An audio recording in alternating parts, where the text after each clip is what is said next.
lettres, une fiction audio réalisée par Julien Durelmotte.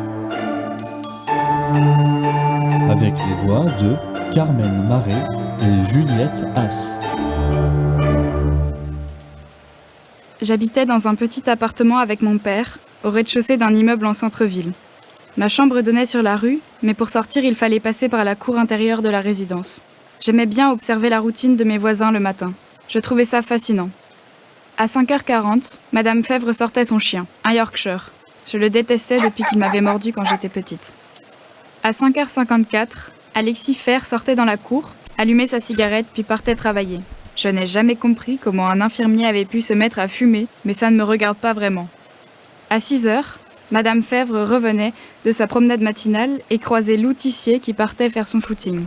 Elle était magnifique, Lou. J'aurais bien aimé lui ressembler. Jacques Baud rentrait de son travail à 6h32. Il travaillait de nuit dans une usine de textile. Vers 7h, on entendait Héloïse et Ben courir pour aller à l'école. Ils étaient toujours pleins d'énergie le matin et épuisés le soir en revenant. Ils me rappellent moi quand j'étais petite. À 7h20, Lou rentrait de son footing. Elle détachait son vélo à 7h34 et partait à la fac. Je me suis toujours demandé comment elle pouvait avoir autant d'énergie pour se préparer si vite après un footing aussi long.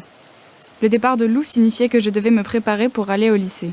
Tout était très organisé dans ma vie, et j'adorais ça, l'ordre. Mais je me sentais parfois seule. Un jour, en rentrant chez moi, j'aperçus une lettre posée sur le rebord de la fenêtre. Elle était adressée à la fille aux yeux verts, autrement dit moi. J'avais si peur. Qui ça pouvait bien être ? Mais ma curiosité me poussa à ouvrir tout de même la lettre.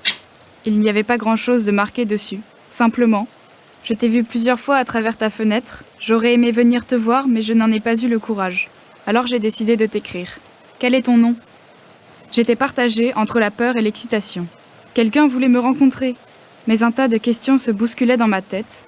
Alors j'ai décidé d'écrire une lettre pour répondre à cet inconnu. Je m'appelle Ellie. J'ai beaucoup de questions à te poser, mais je vais commencer par la première. Qui es-tu ? J'ai déposé ma lettre sur le rebord de la fenêtre le lendemain matin et j'ai attendu une réponse. Et en rentrant le soir, une nouvelle lettre remplaçait celle que j'avais déposée. Elle disait « Mes yeux sont bleus et mes cheveux sont bruns ». Ce n'était pas vraiment la réponse que j'attendais. Alors j'ai continué de lui répondre, une fois, puis une autre, et encore une autre.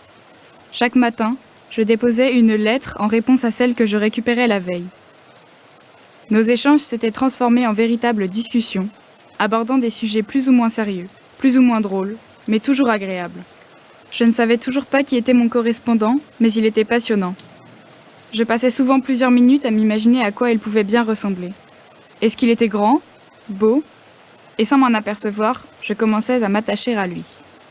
Je pouvais vraiment lui parler de tout. Par exemple, un jour, j'ai vu Lou, ma voisine, assise sur un banc dans la rue. Elle était en train d'embrasser une autre fille. J'ai trouvé ça un peu repoussant. Une fille, ça va avec un homme, non ? J'aurais pu en parler à mon père, mais les discussions de ce style finissent souvent en dispute. Alors j'en ai plutôt parlé dans mes lettres. Il comprenait ce que je ressentais, et c'était réconfortant. Chaque soir, je me dépêchais de rentrer chez moi pour lire ce que mon correspondant avait écrit. En quelques semaines, quelques mois, il avait gagné une grande place dans mon cœur.